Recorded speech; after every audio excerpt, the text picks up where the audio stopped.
ماشاءاللہ شروع پروگرام میں ایسا سوال کر دیا کہ آپ بالکل رونگٹے کھڑے ہو گئے اور کیفیات ہی بدل گئی ہیں، کیونکہ سرکار دو عالم صلی اللہ علیہ وسلم کا تذکرہ آ گیا اور آپ کے صلاۃ والسلام کا ذکر آیا اور خاص طور پہ درود ابراہیمی کا ذکر آ گیا۔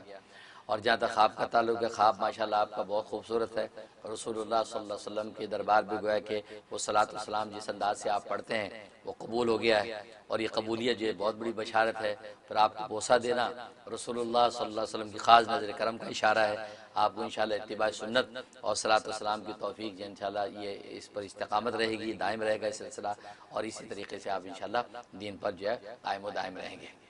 بہت مبارک ہے۔ اور باقی جہاں تک آپ بتا رہے ہیں کہ صلاۃ والسلام جو درود ابراہیمی ہے، اس کے بارے میں پہلی بات تو جیسے خود رسول اللہ صلی اللہ علیہ وسلم نے خواب میں آپ کو اس درود کے بارے میں فرمایا کہ یہ درود سب سے بہترین ہے۔ وہ بہترین کی بنیاد یہ ہے کہ اس میں صلاۃ اور برکت دونوں ہیں، اس کے اندر صلاۃ بھی ہے، آپ کے لیے رحمت کی دعا بھی ہے، اور پھر برکت کی دعا، کہ اس لیے کہ بارک بھی آپ پڑھ رہے ہیں، اس میں صلی بھی پڑھ رہے ہیں، تو لہذا جو وہ اور یہ دونوں چیزیں درود ابراہیمی کے اندر بھی جمع ہے، رحمت بھی ہے اور برکت بھی ہے۔ پہلی بات تو یہ خود نبی کریم صلی اللہ علیہ وسلم کا ارشاد ہے کہ جس نے درود ابراہیمی مجھ پر پڑھا اس نے گویا کہ میرا اور میرے اہل بیت کا سے محبت اور عقیدت کا حق ادا کر دیا۔ یعنی یہ وہ درود اصل میں اس کے پڑھنے سے گویا کہ آپ نے نبی پاک صلی اللہ علیہ وسلم کا اور آپ کے جو اہل بیت ہیں ان کا حق ادا کر دیا ہے۔ یہ آپ نے خود ارشاد فرمایا، تبھی آپ نے بھی اس صلاۃ والسلام کو بہت پسند فرمایا، اور نماز کے اندر بھی یہ درود ابراہیمی پڑھا جاتا ہے، اور اس کا مقصد یہی ہے کہ ظاہر ہے کہ نبی کریم صلی اللہ علیہ وسلم، پھر آپ کی آل، اور آپ کی آل پھر یہ کہ آپ سے پہلے سے جو آپ کا سلسلہ چلا رہا وہ سب کے سب اس میں جب شامل ہو جاتے ہیں تو ظاہر ہے کہ رسول اللہ صلی اللہ علیہ وسلم کی خود اپنی مسرت کا عالم کیا ہوگا۔ اب انسان جو ہے آپ کے باپ دادا کو بھی دعائیں دے اور آپ کی آنے والی نسلوں کو بھی دعائیں دیں، آپ خود فطری طور پہ کتنی محبت محسوس کرتے ہیں۔ اب اگر آپ کے والد کی کوئی تعریف کرے، آپ کے جد امجد کی تعریف کرے تو آپ کو کتنا اچھا لگے گا کہ ماشاءاللہ اچھا آپ میرے والد صاحب کو جانتے ہیں، اچھا آپ میرے دادا سے بھی واقف ہیں، اچھا ماشاءاللہ، تو وہ آپ کی محبت عنایت اور بڑھ جاتی ہے۔ پھر آپ کی اولاد کو بھی دعائیں دینے لگے، جی ماشاءاللہ میں تو آپ کے فلاں بیٹا، فلاں بچے، فلاں سے بھی واقف ہوں ماشاءاللہ، ان کے لیے میں دعا کرتا ہوں، تو پھر آپ کی محبت کا عالم کیا ہوگا۔ تو گویا کہ اصول اور فروع یہ دو ہی سلسلے ہوتے ہیں انسان کی جو ہے نسب و حسب کے۔ تو اب نبی پاک صلی اللہ علیہ وسلم کے جو اصول ہیں جو حضرت ابراہیم علیہ السلام سے چلے آ رہے ہیں، پھر آگے فروع ہیں جو آپ اہل بیت ہیں، تو دونوں کو آپ نے جب رحمت کی دعا اور برکت کی دعا، رحمت کا تعلق آخرت کے ساتھ ہے کہ آخرت کے دینی اور آخرت کے امور وہ جو ہے اس پہ اللہ تبارک و تعالیٰ کی خاص عنایت ہو جائے، اور برکت میں مادی انسان کی جتنی ضرورتیں ہیں اور جو کفالتیں انسان کو جو دنیا میں جس کے لیے آسودہ حال زندگی چاہیے وہ ساری برکت کے اندر شامل ہو جاتی ہیں، انسان کی مالی اور فائنینشیل، انسان کی دنیاوی جو ہے وجاہت، تو دونوں چیزوں کو شامل کر دیا آپ نے، رحمت و برکت کو، اور آپ نے اصول اور فروع دونوں کے لیے دعائیں کر دی، اور خود اس شخص کو بھی شامل کر دیا۔ تو یہ تو نیچرل بات ہے کہ آپ کی مسرت کا عالم کیا ہوتا ہے کہ آپ کو بھی بندہ دعائیں دے رہا، آپ کے باپ دادا کو بھی، آپ کی نسلوں کو بھی، تو یہ تو انتہا کر دی اس نے۔ تبھی تو نبی کریم صلی اللہ علیہ وسلم نے فرمایا کہ ایسے شخص نے جسے درود ابراہیم بھی پڑھا، اس نے مجھ سے اور میری آل اولاد سے محبت کی انتہا کر دی ہے، حق ادا کر دیا عقیدت کا۔ اس لیے اس کو جو ہے وہ ریکمنڈ کیا جاتا ہے، اور نماز میں بھی اسی کو جو ہے وہ پیش کیا جاتا ہے۔ اس لیے نبی پاک صلی اللہ علیہ وسلم تو عقلی دلیل تو یہی ہو گئی کہ انسان کی جو ہے آل اولاد جو ہے وہ اصول فروع سارے شامل ہیں، جیسے خود انسان اس کے اندر ایک کشش اور محبت فیل کرتا ہے، اسی طریقے سے جو ہے وہ نبی پاک صلی اللہ علیہ وسلم کو بھی مسرت ہوتی ہے۔ اور باقی یہ کہنا کہ ابراہیم علیہ السلام کے ساتھ ذکر ہے، تشبیہ ہے، تو بھئی اس تشبیہ ہے، وہ اس تشبیہ سے یہ مقصد نہیں ہے کہ بعض لوگ اسے یہ شبہ اٹھا دیتے ہیں کہ ابراہیم علیہ السلام پر صلاۃ والسلام اس کا مطلب افضل ہے، افضل ہو گیا، کیونکہ ظاہر ہے کہ جس میں تشبیہ دی جاتی ہے مشبہ بھی ہوتا ہے، وہ مشبہ سے افضل ہوتا ہے۔ جیسے کہا جاتا ہے یار تمہارا چہرہ چاند جیسا ہے، کیا چاند جیسا چہرہ ہے، تو چاند مشبہ بھی ہے، اور وہ جو ہے انسان جو ہے وہ مشبہ ہے، اور مشبہ بھی کا حسن مشبہ سے افضل ہوتا ہے۔ تو اس لیے لوگوں کو شبہ لگتا ہے کہ یہاں تشبیہ دی گئی ہے ابراہیم علیہ السلام کے صلاۃ والسلام کے ساتھ، کما صلیت علی ابراہیم کا، تو گویا کہ ابراہیم علیہ السلام کے پر صلاۃ والسلام افضل ہے گویا کہ نبی پاک صلی اللہ علیہ وسلم پر صلاۃ والسلام سے، کیونکہ افضل کے ساتھ ہی تشبیہ دی جاتی ہے۔ یہ شبہ ہوتا ہے، اصل میں یہ اصول غلط ہے، یہ اصولی طور پر ان کی بات غلط ہے۔ ہاں اس میں شک نہیں کہ مشبہ بھی مشبہ سے افضل ہوتا ہے، اس لیے تشبیہ دیتے ہیں، جیسے کہتے ہیں زید کالاسدی، زید شیر کی طرح ہے، اب شیر کی شجاعت ظاہر ہے کہ جب وہ اس کی زید کی شجاعت سے زیادہ ہے، لہٰذا اس لیے تشبیہ دے رہے ہیں۔ لیکن یہاں پر اصل میں جو تشبیہ ہے یہ نوعیت متعین کرنے کے لیے، بس اوقات نوعیت متعین کرنے کے لیے بھی تشبیہ دی جاتی ہے۔ مثلا آپ ایک کپڑے کا چھوٹا سا ٹکڑا ہے، ریشم کا کپڑا ہے یا کیٹی کا کپڑا لے جائیں آپ دکان والے کے پاس، کہا یار یہ ایسا کپڑا آپ کے پاس ہے تو دینا ذرا۔ اب آپ نے اس تھان والے کپڑے کو تشبیہ دی ہے اس ٹکڑے کے ساتھ، حالانکہ ٹکڑا افضل نہیں ہے، افضل وہ تھان ہے، وہ تھان نکالتا جی دیکھیں جی یہ تو گویا کہ آپ جو ٹکڑا لے گئے تو یہ مشبہ بھی ہے اور وہ جو ٹکڑا وہ مشبہ ہے، تو گویا کہ دیکھو آپ نے اس کے ساتھ تشبیہ دی، حالانکہ یہ افضل نہیں ہے، تو چھوٹا سا ٹکڑا ہے، یہ کسی کام کا نہیں۔ تو معلوم ہوا کہ بالکل یہ نوعیت متعین کرنے کے لیے بھی بس اوقات تشبیہ دی جاتی ہے کہ اس قسم کا۔ تو یہاں پر درود شریف میں درود ابراہیمی میں بھی جو کہا گیا اللہم صلی علی محمد وعلی آل محمد کما صلیت علی ابراہیم، یہ جو تشبیہ ہے یہ تشبیہ بھی درود صلاۃ والسلام کی نوعیت متعین کرنے کے لیے ہے۔ گویا کہ یہ کہا گیا اللہ جس نوعیت کی رحمت و برکت ابراہیم علیہ الصلوۃ والسلام کو اور ان کی آل کو آپ نے دی، ظاہر ہے وہ برکت جو دی اللہ نے وہ ظاہری وجاہت کی بھی دی، یعنی بادشاہتیں بھی ان کو دی اور نبوت بھی بٹی ان میں ولایت معرفتیں بھی بٹی، تو کہا کہ روحانی اور مادی دونوں انعامات حضرت ابراہیم علیہ السلام کی آل کو ملے، کیونکہ ان کی نسلوں کے اندر آگے بادشاہ بھی پیدا ہوئے اور پھر نبوت کی نبی بھی پیدا ہوئے اور روحانی کے منزلیں بھی طے کی۔ تو گویا کہ اسی نوعیت کی صلاۃ والسلام نبی پاک مانگ رہے ہیں کہ یا اللہ میرے اور میری آل و اولاد کے لیے بھی یا اللہ اسی طرح کی اسی نوعیت کی جو ہے وہ رحمت اور برکت عطا فرما کہ مادی خزانے بھی خوب ہوں اور روحانی خزانے بھی خوب ہوں،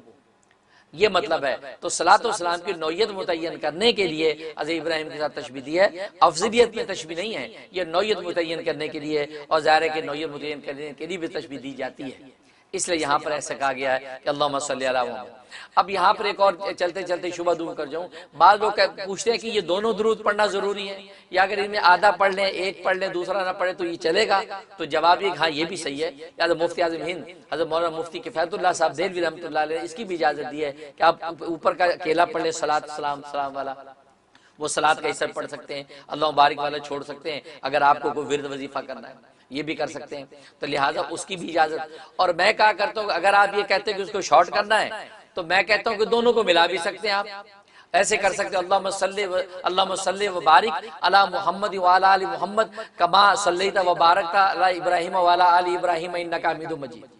تو اگر دونوں کو اکٹھا کر دیا مرج کر دیا تو وہ آپ کا وقت بھی بچا اور ورد وظیفے کے اندر جو ہے آپ زیادہ سے زیادہ پڑھ سکتے ہیں، کیونکہ صلی و بارک اکٹھا کر دیا اللہم صلی و بارک علی محمد وعلی آل محمد کما صلیت و بارکت علی ابراہیم وعلی آل ابراہیم انک حمید مجید،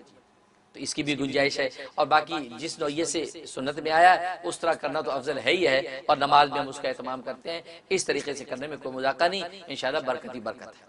ماشاءاللہ صاحب بہت خوبصورت، ہر طرح سے آپ نے اس کو کور کر لیا، سارے اس کے ایسپیکٹس آ گئے، جزاک اللہ خیر۔ عالم صلی اللہ علیہ وسلم کے ساتھ محبت کرنا، کہ حب رسول جو ہے یہ تصوف سلوک کی بنیاد اور اساس ہے۔ اگر حب رسول جو ہے بنیادوں میں نہیں ہے اور اس بنیاد اور فاؤنڈیشن کے اوپر یہ تصوف سلوک اگر قائم نہیں ہے، اس کا مطلب ہے کہ وہ تصوف سلوک کھوکھلا ہے اور اس کا ایمان اور محبت سے کوئی تعلق نہیں ہے۔ کیوں؟ اس لیے کہ کائنات کے سب سے بڑے پیر اعظم جو ہیں وہ سرکار دو عالم صلی اللہ علیہ وسلم ہے، کیونکہ وہ یزکیہم کا جو وظیفہ لے کر آئے، وہ یزکیہم کی ذمہ داری جو آپ لے کے آئے ہیں کہ دلوں کو پاک کرتے ہیں، نفسوں کو پاک کرتے ہیں، تو ظاہر ہے کہ وہ کسی ایک پیر اور ایک شیخ وقت کی اہم جو ہے وہ ذمہ داری ہے، اور وہ سرکار دو عالم صلی اللہ علیہ وسلم نے پوری فرمائی، اور پھر یہ سلسلہ آگے امت کے اندر چلتا رہا۔ تو آج تک جتنے بھی روحانی سلاسل پیدا ہوئے اور جتنے بھی مشائخ جو دنیا کے اندر ابھرے ہیں وہ سب کے سب جو ہے وہ حب رسول کی جو ہے وہ لڑی کے ساتھ جڑے ہوئے ہیں۔ بے شک یا جو حب رسول جو ہے یہ تصوف سلوک کی فاؤنڈیشن اور بنیاد ہے، اور اس بنیاد کی وجہ سے جو ہے ہر شیخ وقت اور ہر سالک جو ہے وہ رسول اللہ صلی اللہ علیہ وسلم کی محبت میں دیوانہ اور مستانہ ہوتا ہے۔ اس لیے کہ خود نبی کریم صلی اللہ علیہ وسلم جو سب سے بڑے پیر کامل ہیں وہ فرماتے ہیں کہ بخاری کی حدیث ہے کہ لا یؤمن احدکم حتی اکون احب الیہ من والدہ وولدہ والناس اجمعین، کہ تم میں سے کوئی بھی شخص اس وقت تک کامل مومن نہیں ہو سکتا جب تک کہ میں اس کی نظر میں سب سے زیادہ محبوب نہ ہو جاؤں، یہاں تک کہ اس کی اولاد سے، اس کے والدین سے، اور یہاں تک کہ پوری کائنات سے بھی زیادہ میں اس کی نظر میں محبوب ہو جاؤں۔ اللہ اکبر. جب اس مقام محبت پر وہ پہنچتا ہے، اب یہ اب ایمان کامل اس کے پاس آ گیا. اور ایک سالک کے لیے ایمان کامل تو سب سے پہلی سیڑھی ہے کہ کامل ایمان کے بعد تو اب کامل محبت کے راستے طے کرے گا. اگر ایمان ہی کامل نہیں ہے اور اسی کے اندر نقص موجود ہے تو آگے محبت کے راستے طے کرنا اور آگے ساری منازل و سلوک کی سیڑھیاں عبور کرنا وہ کوئی آسان نہیں ہے. تو لہذا کامل ایمان جو ہے وہ حب رسول کے بغیر ممکن نہیں. اور یہ انسان کی فطرت ہے کہ انسان کسی کو جب اپنا محبوب بناتا ہے تو اس میں عام طور پہ تین چیزیں دیکھتا ہے. ایک تو اس کا جمال دیکھتا ہے، اگر اس کا حسن و جمال ایسا ہے کہ یہ اس کے دل کو اگر چھو گیا تو اس کے حسن و جمال کی وجہ سے اس کی عشق اور محبت کرنے لگتا ہے.